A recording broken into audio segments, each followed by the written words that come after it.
আপনি এসেছেন? বাড়িতে আজকে কোনো উৎসব নাকি? হ্যাঁ, আজ যে জবা দিদিমণির বিয়ে। জবা? ও আচ্ছা আচ্ছা আচ্ছা। তো মা কি করছে? মা ঠাকুরুন তো নিজে দাঁড়িয়ে থেকে জবা দিদিমণির বিয়ে দিচ্ছেন। ও নাও ধরো। জবার বিয়ে তো আপনি ঠিক করেছেন, তাই বিয়েটা যাতে ভালোভাবে সম্পন্ন হয় সে ব্যবস্থা আপনাকে করতে হবে। বুঝতে পারছি না কি ব্যবস্থা করব। এত অল্প সময়ের মধ্যে কাকে ধরে আনবো? ধরে আনতে আপনাকেই হবে, উপযুক্ত পাত্র তো আপনার বাড়িতেই আছে। আপনারা কার কথা বলছেন? কেন আপনার ছেলে সঞ্জয়, তাকেই তো বলতে পারে। আচ্ছা, শুধু একটা ছেলে বিয়ে দেবে, ডাক্তারি পড়তে খরচ হয়নি? যা করার তাড়াতাড়ি করুন, লগ্ন কিন্তু বসে নেই। সবাই তো বলে আপনি নাকি দেবী মা মহিষী, তা আজ একটু মহত্ব দেখান।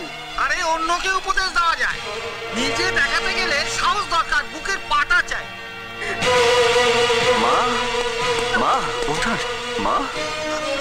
মা সঞ্জয়, তুই এসেছিস বাবা।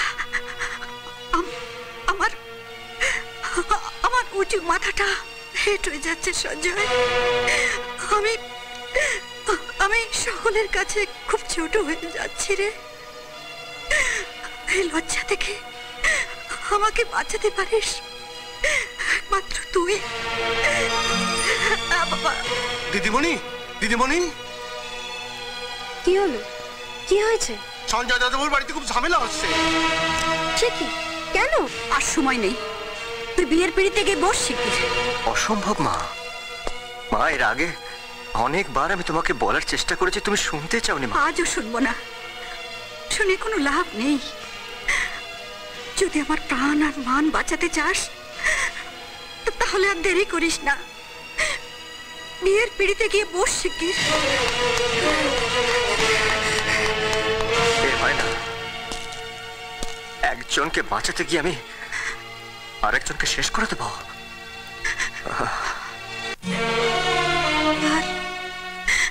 আর ওই অসহায় মেয়েটা না বাঁচলে আমি যে শেষ হয়ে যাব সেটা একবারও ভাবছিস না। আমি তো দুটো হাত ধরে বলছি বাবা, মেয়েটাকে তুই বাঁচা, বাঁচা বাবা। আমাকে ক্ষমা করো মা, তোমার অনুরোধ রাখতে আমি পারবো না। কি বললি? পারবি না? ওই মেয়েটাকে তুই? মা মা, বেঁচে গেল ওষুধের ব্যাগটা। এই নাও। ওষুধ আমার হাতে আছে বাবা, খাওয়ানোটা তোর হাতে। ওম প্রজাপতি ঋষি, গায়ত্রী ছন্দ, অগ্নি দেবতা, ওম সাহা।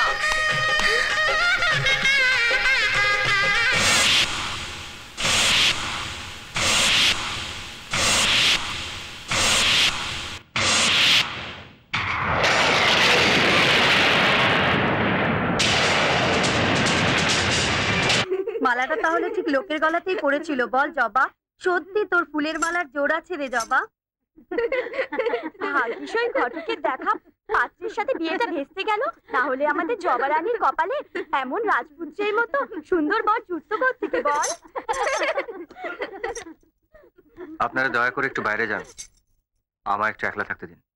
সে কি রে, ভেবেছিলাম তো সারা রাত ধরে বাসর জাগবো, কিন্তু তোর রাজপুত্রের তো তরই সয় না। আমরা চললাম বাবা, এবারে তোমার রাজকন্যা আর রাজপুত্র মিলে সারা রাত ধরে বকবকম করো। চল চল চল চল না, চল তাড়াতাড়ি চল।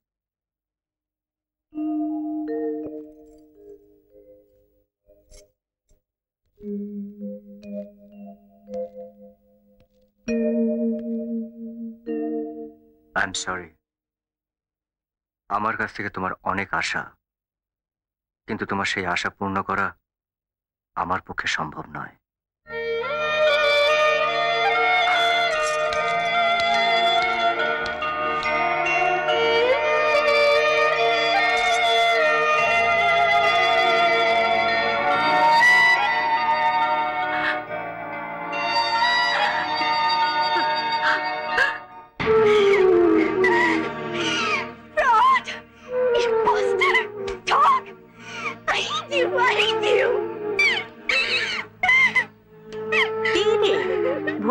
মুহূর্তেই কার সঙ্গে কথা বলছিস? ও আবার বুঝি আর কিছু নেই মা, আর আমাকে আটকে রাখার জন্য তোমায় কষ্ট করতে হবে না। সঞ্জয় তার নিজের জাতের মেয়ে জবাকে বিয়ে করেছে মা, আর আমাদের কোনোদিনও মিলন হবে না মা। তুমি তো এটাই চেয়েছিলে, এবার তোমার আশা মিটেছে তো? সঞ্জয় আমার কোনোদিনও হবে না, কোনোদিনও না। সঞ্জয়,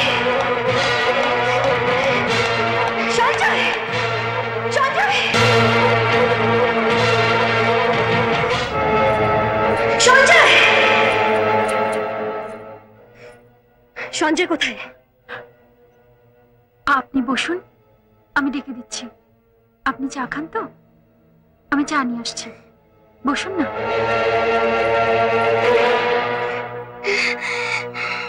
সঞ্জয়,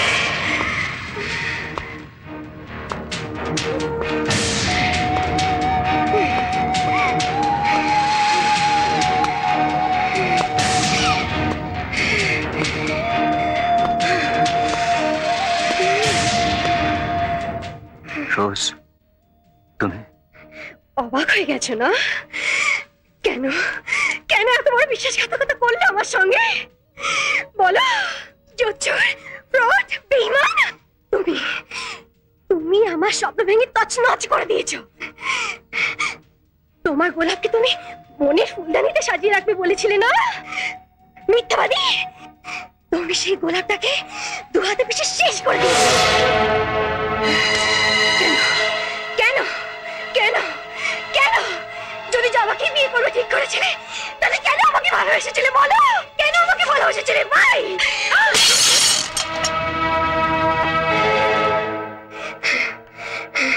এই করিমপুর এখন আমার কাছে নরক। তোমাদের মতো নরকের কিটারা এখানে ঘুরে বেড়াচ্ছে। আমার দম আটকে আসছে, আমাকে এখান থেকে পালাতে হবে, আমাকে এখান থেকে পালাতেই হবে। তোমাদের মতো জানোয়ারদের কাছ থেকে আমাকে পালাতেই হবে।